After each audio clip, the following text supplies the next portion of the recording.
ಪ್ರತಾಪ್ ಸಿಂಹ ಸೋದರ ವಿಕ್ರಮ್ ಸಿಂಹ ವಿರುದ್ಧ ಕೇಳಿಬಂದ ಮರಗಳವು ಆರೋಪಕ್ಕೆ ಕುಮಾರಸ್ವಾಮಿ ಹೇಳುತ್ತಾರೆ, ಇದು ಸಿಎಂ ಚಿತಾವಣೆ. ಅಧಿಕಾರಿಗಳಿಗೆ ಕರೆ ಮಾಡಿ ಮರಗಳನ್ನು ಕಡಿಸಿ ಗುತ್ತಿಗೆ ಪಡೆದಿದ್ದ ಜಮೀನಿನಲ್ಲಿ ಹಾಕಿಸಿದ್ರು. ಹೌದಾ? ಹಂಗೂ ಆಗಕ್ಕಾಗತ್ತಾ? ಅದಕ್ಕೂ ಏನಾದ್ರು ಸಾಕ್ಷ್ಯ ಬೇಕಲ್ಲ. ಅದೇ ಈಗ ಫೋನಲ್ಲಿ ತೆಗಿಸ್ಬೇಕು ಅಂತಿದ್ದಾರೆ ಸರ್. ಈ ಮೂಲಕ ಪ್ರತಾಪ್ ಸಿಂಹನ ಹೆದರ್ಸಕ್ಕೆ ಹೋಗಿದ್ದಾರೆ. ಬೇಕಾದ್ರೆ ಕಾಲ್ ಲಿಸ್ಟನ್ನು ತೆಗೆಸಿ ಚೆಕ್ ಮಾಡಿನೋ ಸವಾಲು ಹಾಕ್ಬಿಟ್ಟಿದ್ದಾರೆ. ಹಾಸನ DFI ವರ್ಗಾವಣೆ ಹಿಂದೆ ಹಾಸನದ ಶಾಸಕರದ್ದು ಡೀಲಿಂಗ್ ಇದೆ ಅಂತೇನೋ ಆರೋಪ ಅವರದ್ದು. ಕಾಂಗ್ರೆಸ್ನವ್ರು ತಳ್ಳಾಕ್ಬಿಟ್ಟಿದ್ದು. ಕೀಳು ಮಟ್ಟದ ಹೇಳಿಕೆ ತರವಲ್ಲ ಅಂತಾನೆ. ಕೀಳು ಯಾವುದು ಮೇಳು ಯಾವುದು ಇವೆಲ್ಲ ಇಲ್ರಪ್ಪ ರಾಜಕಾರಣದಲ್ಲಿ. ಕೀಳು ಕೀಳು ಕೀಳು ಮಟ್ಟ ಅನ್ನೋ ಥರ ಇದ್ರೂ ಹೊಸ್ದಾಗಿ ಹೇಳಿ. ಈ ಕೀಳು ಇದು ಇದೆಲ್ಲ ಯಾರಿಗೂ ನಿಮ್ಗೆ ನಾವು ಹೇಳೋದು ನಿಮಗೆ ಅನೈತಿಕತೆಯೇ ಇಲ್ಲ ಅಂತ ನಾವು ಹೇಳೋದು. ಬೇಕಾರೆ ನಾವು ಈ ಕಡೆಯಿಂದ ಹೇಳ್ಬೋದು ಅದಲ್ಲ ಅಷ್ಟೇ. ಪ್ರತಾಪ್ ಸಿಂಹ ಟಾರ್ಗೆಟ್ ಮಾಡೋಕ್ಕೆ ಅವರೇನು ನ್ಯಾಷನಲ್ ಲೀಡ್ರಾ ಅಂತ ಶಾಸಕ ಯತೀಂದ್ರ ಸಿದ್ದರಾಮಯ್ಯ ಪ್ರಶ್ನೆ. All right. ಅಲ್ಲಿಂದ ಗೆಂಡಕೆರೆ ಫಾರೆಸ್ಟಿಂದ ಅಲ್ಲಿಂದ ತಗೊಂಡು ಅಲ್ಲಿ ಹೋಗಿ ತಗೊಂಡು ಹಾಕಿ ಅಂತಾರೆ ಸ್ಪಾಟ್ಗೆ ಫೋನ್ ಮಾಡಿ ಮುಖ್ಯಮಂತ್ರಿಗಳು. ಇದು ಈ ರಾಜ್ಯ ಆಡಳಿತ ನಡೀತಾ ಇರೋದು. ಬೀಟೆ ಮರ ಯಾರು ಕಡ್ದಿಲ್ಲ, ಅಲ್ಲಿಂದ ತಂದು ಇಲ್ಲಿಗೆ ಹಾಕಳಿ ಅಂತಾರೆ ಕೇಸ್ ಬುಕ್ ಮಾಡಕ್ಕೆ. ಪ್ರತಾಪ್ ಸಿಂಹ ನಿಮ್ಮ ಮೇಲೆ ಬಹಳ ದೊಡ್ಡ ಮಟ್ಟದಲ್ಲಿ ದಾಳಿ ಮಾಡ್ತಿರ್ತಾನೆ, ಫಿಕ್ಸ್ ಮಾಡಕ್ ಒಂದು ಒಳ್ಳೆ ಅವಕಾಶ ಸರ್ ಅಂತ ಮುಖ್ಯಮಂತ್ರಿಗಳಿಗೆ ತಲೆ ತಿಂದ. ನನಗೆ ಸ್ಪಷ್ಟವಾದ ಮಾಹಿತಿ ಕೊಟ್ಟಿದ್ದಾರೆ ಕೆಲಸ ಮಾಡ್ತಕ್ಕಂಥ ಸರ್ಕಾರಿ ಅಧಿಕಾರಿಗಳೇ. ಕಾಲಲ್ಲಿ ತೆಗೆಸಿ ಯಾರಿಗೆ ಯಾವ ಟೈಮಲ್ಲಿ ಆ ಟೈಮಲ್ಲಿ ಚರ್ಚೆಗಳಾಗಿದೆ. ಇದಕ್ಕೂ ಒಂದು ನಾಗಭವನದಷ್ಟು ತನಿಖೆ ಇದು ಕೊಡ್ತಿರೋ ಸಮಿತಿಯ ಆದೇಶದ ಕಾಪಿ ತಗೊಂಡ MLA ಎಷ್ಟು ಲಕ್ಷಕ್ಕೆ ಡಿಮ್ಯಾಂಡ್ ಇಟ್ಟಿದ್ದ. ಹಾಸನಕ್ಕೆ ಹಾಕಬೇಕಾದ್ರೆ DFO ಮೋಹನ್ ಕುಮಾರ್ನ ಯಾರದು ಇನ್ಫ್ಲೂಯೆನ್ಸ್ ಅಲ್ಲಿ ಒಬ್ಬ ಮುಖ್ಯಮಂತ್ರಿಯಾಗಿ ಗಿಡ ಕಳಿಸ್ತಾರೆ ಸರ್, ಅವ್ರನ್ನ ಒಗಿತಾರೆ ಅಂತಂದರೆ ಇದಕ್ಕಿಂತ ಕೀಳು ಮಟ್ಟದ ಅಪಾದನೆ ಯಾವುದಾದ್ರು ಇರೋಕ್ಕೆ ಸಾಧ್ಯ ಇದನ್ನ. ಅದಕ್ಕೆ ಕುಮಾರಸ್ವಾಮಿ ಇದನ್ನು ಬಿಡಬೇಕಿದ್ರು. ಇದನ್ನು ಬಿಟ್ಟು ಹೊರಗಡೆ ಬರಬೇಕು. ನೀವೊಬ್ಬರು ಮುಖ್ಯಮಂತ್ರಿ ಆದವರು, ನೀವು ಕೆಲಸ ಮಾಡ್ತಿದ್ದೀರಾ ಹಂಗಂದ್ರೆ ಅದು ಬೇಡ, ಅದು ಶೋಭೆ ತರುವಂಥದ್ದಲ್ಲ. ಈಗ ಅವ್ರೇನು ಟಾರ್ಗೆಟ್ ಮಾಡೋಕೆ ಅವ್ರೇನು ದೊಡ್ಡ ನ್ಯಾಷನಲ್ ಲೀಡರ?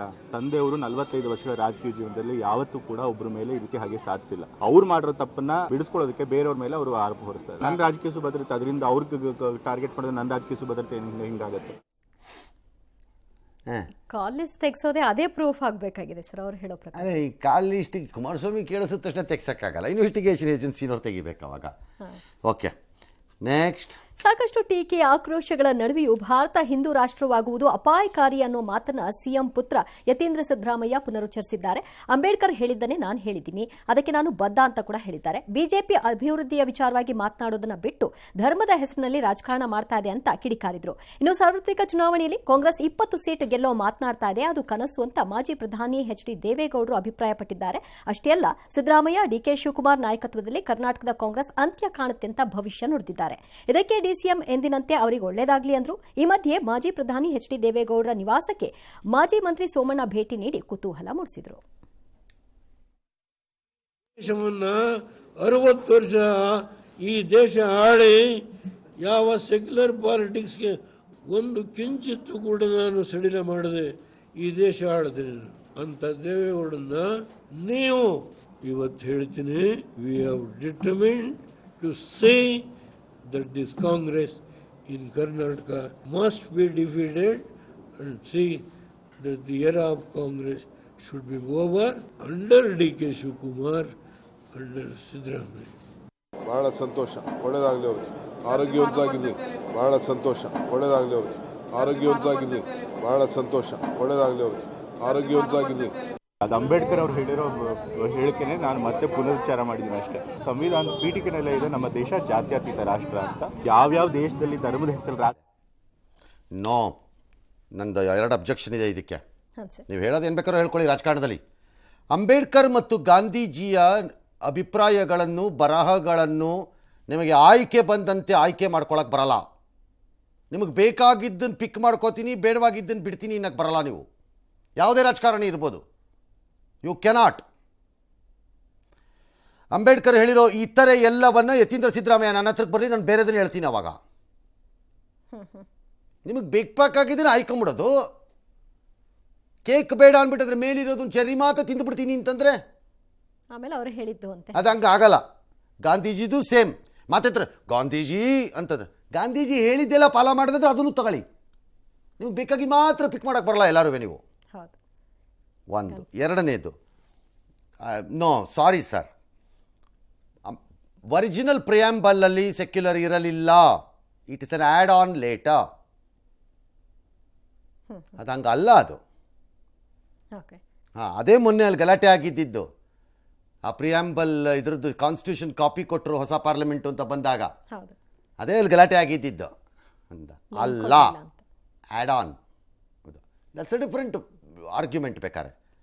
ಬಟ್ ಅಂಬೇಡ್ಕರ್ ಅವರೇ ಹೇಳಿದ್ದು ಅಂದರೆ, ಅಂಬೇಡ್ಕರ್ ಅವ್ರು ಬೇರೆ ಹೇಳಿರೋದನ್ನೆಲ್ಲ ನೋಟ್ ಮಾಡಿ ಕಳಿಸ್ಕೊಡ್ಲಾ?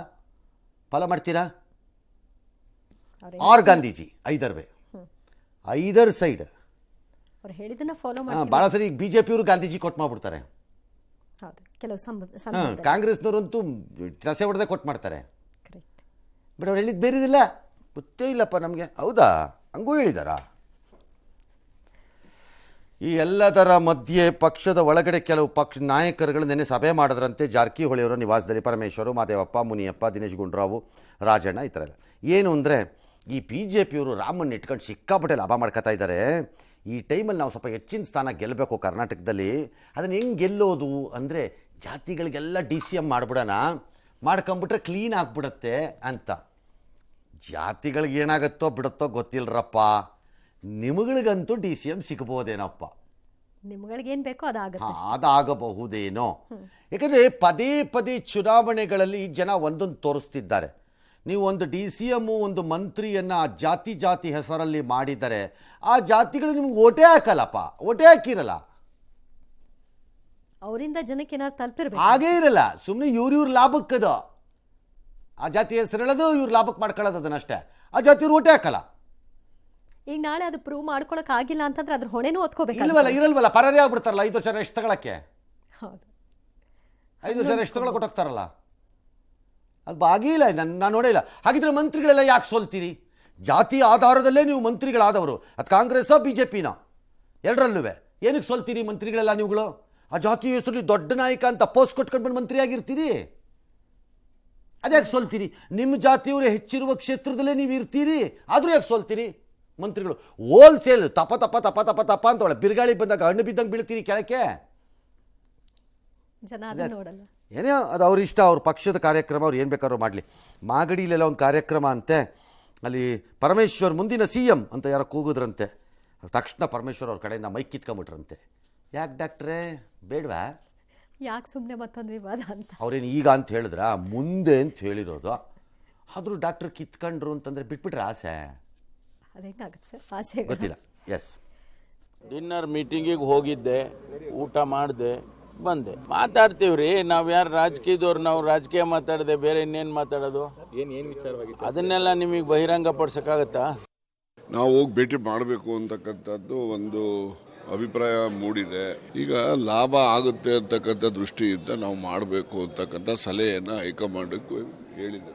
DK ಶಿವಕುಮಾರ್ ಅವರು ಮಾತಾಡ್ತಾರೆ ಸರ್, ಒಂದೇ DCM ಆಗಬೇಕು ಅನ್ನೋಂಥದ್ದು ಒಂದು ಕರಾರ ಮೇಲೆ ಇದಾಗಿರ್ತಕ್ಕಂಥದ್ದು. ಅದು ಅವ್ರ ಅಭಿಪ್ರಾಯ ಇರ್ಬೋದು, ಆದರೆ ಎಲ್ಲರ ಅಭಿಪ್ರಾಯವನ್ನು ಕೂಡ ಕ್ರೋಢೀಕರಿಸಿ ಅಂತಿಮ ನಿರ್ಣಯ. ನೀವು ಏನೇ ಹೇಳ್ರಪ್ಪ, ಈ ರಾಜಣ್ಣವ್ರು ಮಾತ್ರ ಕರೆಕ್ಟಾಗಿ ಅವ್ರ ಮನಸ್ಸಲ್ಲಿ ಏನಿದೆ ಅದನ್ನು ಹೇಳ್ಬಿಟ್ಟು ಹೋಗ್ತಾ ಇರ್ತಾರಪ್ಪ. ತಪ್ಪೋ ಸರಿ, ನನಗೆ ಇಷ್ಟ ಆಯ್ತೋ ಬಿಡ್ತಾ ಹೇಳ್ಬಿಟ್ಟು ಹೋಗೋದು, ಹೇಳ್ತಾ ಇರ್ತಾರೆ. ನೋಡಿ ಪರಮೇಶ್ವರು, ನಾವು ಹೋಗಿದ್ವಿ, ಊಟ ಮಾಡಿದೆ, ಬಂದೆ, ನೀವೆಲ್ಲಿ ಒಳಗಡೆ ನೀರು ಕುಡ್ಕೊಂಬಂದ್ರ ಅಂತ ಕೇಳಿದ್ವಾ? ಊಟಕ್ಕೆ ಅಂತ ಹೋದ್ಮೇಲೆ ಹೋಟ್ಲಿಂದ ಆಚೆ ಬರ್ತಾ ಇರ್ತಾರೆ ಬೆಳಗ್ಗೆ 9 ಗಂಟೆ ಟೈಮಲ್ಲಿ. ತಿಂಡಿ ಆಯ್ತಾ ಅಂತಂದರೆ ಮತ್ತೆ ಇನ್ನೇನಕ್ಕೆ ಹೋಗಿರ್ತಾರೆ ಹೋಟ್ಲೊಳಿಕೆ. ಅದಕ್ಕೆ ಊಟದ ಟೈಮಲ್ಲಿ ಯಾರ್ದ ಮನೇಲಿ ಸೇರಿದ್ರೆ ನೀನು ಊಟ ಮಾಡಿದೆ ನೀರು ಕುಡ್ಕೊಂಬತ್ತೀರಾ? ಅದು ನೋಡಿ ರಾಜಣ್ಣ, ಹೌದು ಚರ್ಚೆ ಆಯಿತು, ನಮ್ಮ ಅಭಿಪ್ರಾಯ ಹಿಂಗಿದೆ, ಕ್ಲಾರಿಟಿ ಇದೆ ಅವ್ರಿಗೆ. ಹೌದು, ಮುಚ್ಚಿಟ್ಕೊಳ್ಳಲ್ಲ. ಲೋಕಸಭಾ ಚುನಾವಣೆ ಸನಿಹದಲ್ಲಿ DCM DK ಶಿವಕುಮಾರ್ಗೆ ಸಾಲು ಸಾಲು ಸಂಕಷ್ಟ ಎದುರಾಗುವಂತೆ ಕಾಣಿಸ್ತಾ ಇದೆ. ಪಂಚರಾಜ್ಯ ಚುನಾವಣೆ ವೇಳೆ ಸಿಕ್ಕಿಬಿದ್ದ ಹಣವೆಲ್ಲ ಬೆಂಗಳೂರಿನಿಂದ ಹೋಗಿರೋದು ಎಂಬ ಸ್ಫೋಟಕ ಆರೋಪವನ್ನು ಮಾಜಿ ಪ್ರಧಾನಿ HD ದೇವೇಗೌಡರು ಮಾಡಿದ್ದಾರೆ. DCM ಎಲ್ಲೆಲ್ಲಿಗೆ ಹೋದ್ರು ಅಲ್ಲೆಗೆಲ್ಲ ಹಣವನ್ನ ಸಾಗಿಸಿದ್ದಾರೆ. ಇದಕ್ಕೆಲ್ಲ ಉಪದೇಶ ಮಾಡೋ CM, ಬೇರೆದಕ್ಕೆಲ್ಲ ದೇಶಕ್ಕೆ ಉಪದೇಶ ಮಾಡುವಂತಹ CM ಇದನ್ಯಾಕೆ ತಡಿಲಿಲ್ಲ ಅಂತ JDS ವರಿಷ್ಠರು ಪ್ರಶ್ನೆ ಮಾಡಿದ್ದಾರೆ. ಇದೇ ಹೊತ್ತಿನಲ್ಲಿ ಅಕ್ರಮ ಆಸ್ತಿ ಗಳಿಕೆ ಪ್ರಕರಣದಲ್ಲಿ ತನಿಖೆಯ ಪೂರ್ವಾನುಮತಿ ಹಿಂಪಡೆದ ಸರ್ಕಾರದ ನಿರ್ಧಾರ ಪ್ರಶ್ನಿಸಿ CBI ಇದೀಗ ಹೈಕೋರ್ಟ್ ಮೆಟ್ಲೇರಿತು. ಪ್ರಕರಣದ CBI ತನಿಖೆಯನ್ನು ನಡೆಸುವಂತೆ ಲೋಕಾಯುಕ್ತಕ್ಕೆ ನೀಡಿದಂತಹ ಆದೇಶವನ್ನು ಪ್ರಶ್ನೆ ಮಾಡಿದೆ. ಒಂದೇ ಪ್ರಕರಣಕ್ಕೆ ಮತ್ತೊಂದು FIR ಮಾಡಲು ಸಾಧ್ಯವಿಲ್ಲ. ಹೀಗಿರುವಾಗ ಲೋಕಾಯುಕ್ತಕ್ಕೆ ಕೊಟ್ಟಿರುವ ಆದೇಶ ಸರಿಯಲ್ಲ ಅಂತ CBI ವಾದವನ್ನು ಮಂಡಿಸಿದೆ. ಆದರೆ ಇದನ್ನ ಆಕ್ಷೇಪಿಸಿದ AG ಸರ್ಕಾರದ ನಿಲುವನ್ನು ಸಮರ್ಥಿಸಿದ್ದಾರೆ. ವಾದ ಪ್ರತಿವಾದ ಆಲಿಸಿದ ಹೈಕೋರ್ಟ್ ಈ ಪ್ರಕರಣವನ್ನು ವಿಸ್ತೃತ ಪೀಠಕ್ಕೆ ವರ್ಗಾವಣೆ ಮಾಡಿದೆ. ಇದಕ್ಕೆ DCM DK ಶಿವಕುಮಾರ್ ರಾಜಕೀಯ ಮಾಡ್ತಿದ್ದಾರೆ, ಕಾಲ್ಚಕ್ರ ತಿರುಗತ್ತೆ ಎಂದಿದ್ದಾರೆ. ಆತ ಹರಿಯಾಣನಲ್ಲಿ INLD ಪಕ್ಷದ ಮಾಜಿ ಶಾಸಕ ಯಾರು ದಿಲ್ಬಾಗ್ ಸಿಂಗ್ ಅಂತ ಅವ್ರ ಮನೆ ಮೇಲೆ ರೈಡ್ ಮಾಡಿದ್ದಾರೆ. ಸಾಹೇಬರ ಮನೇಲಿ ಒಂದು 7 ಕೋಟಿನೋ 6 ಕೋಟಿನೋ 5 ಕೋಟಿನೋ ಕ್ಯಾಶ್ ಲೈಟಾಗಿ ಟಚಪ್ಪಲ್ಲಿ ಸಿಕ್ಕಿದೆಯಂತೆ, ಒಂಥರ ಉಪ್ಪಿನಕಾಯಿ ಟೈಪು. ಲೈಟ್ ಆಯಿತಾ, KG ಬಂಗಾರ ಎಲ್ಲ ಇದೆಯಂತೆ. ಏನೀಗ ಬಂಗಾರ ಇದ್ದರೆ ಬಂಗಾರದಂಥ ದೇಶ, ಇಂಥವ್ರ ಮನೇಲಿ ಇರ್ಬೇಕು. ವಿದೇಶಿ ಬಂದೂಕುಗಳೆಲ್ಲ ಸಿಕ್ಕಿವಿ ಅಂತೆ. ಅದನ್ನ ಯಾಕೆ ಇಟ್ಕೊಂಡಿದ್ರೋ ನನಗೂ ಗೊತ್ತಿಲ್ಲಪ್ಪ. 100ಕ್ಕೂ ಹೆಚ್ಚು ಮದ್ಯದ ಬಾಟಲಿ ಸೀಸ್ ಮಾಡಿದ್ದಾರಂತೆ. ಎಷ್ಟು ಬೇಜಾರಾಗುತ್ತೆ ಬೇರೆಯವ್ರಿಗೆಲ್ಲ, ಯಾಕೆ ಸರ್ ಅನ್ಯಾಯವಾಗಿ ಸೀಸ್ ಆಗೋಯ್ತು ಅಂತ. DK ಪ್ರಾಬ್ಲಮ್ಮಲ್ಲಿ ನನ್ನ ಪ್ರಕಾರ ಈಗ ಕೋರ್ಟ್ ಹ್ಯಾಸ್ ಟು ಡಿಸೈಡ್ ಅಷ್ಟೇ, ಇನ್ನೇನು ಬೇರೆ ಆಪ್ಷನ್ ಇಲ್ಲ. ಯಾಕಂದರೆ ಅದೊಂದು ವಿಚಿತ್ರವಾದ ಪ್ರಶ್ನೆ ಉದ್ಭವ ಆಗತ್ತಲ್ಲಿ, ಕ್ಯಾನ್ ಸ್ಟೇಟ್ ಆರ್ ಕ್ಯಾನಾಟ್ ಅನ್ನೋ ಪ್ರಶ್ನೆ. ಹಾಗಾಗಿ ಮೇ ಬಿ ಮಾನ್ಯ ಕೃಷ್ಣ ದೀಕ್ಷಿತ್ ರವರ ಏಕಸದಸ್ಯ ಪೀಠ ಅದನ್ನ ಆದೇಶ ಕೊಟ್ಟಿದೆ ಅಂತ ಕಾಣುತ್ತೆ. May be larger discussion and deliberation ಆಗಲಿ ಇದರಲ್ಲಿ ಅಂತ ಅವ್ರು ಕೊಟ್ಟಿರ್ಬೋದು. ಹಾಗಾಗಿ ಬೇರೆ ಪೀಠಕ್ಕೆ ಹೋಗಿದೆ. ಸಮ್ ಜಡ್ಜ್ಮೆಂಟ್ ವಿಲ್ ಕಮ್, ನೋಡೋಣ ಆಮೇಲೆ.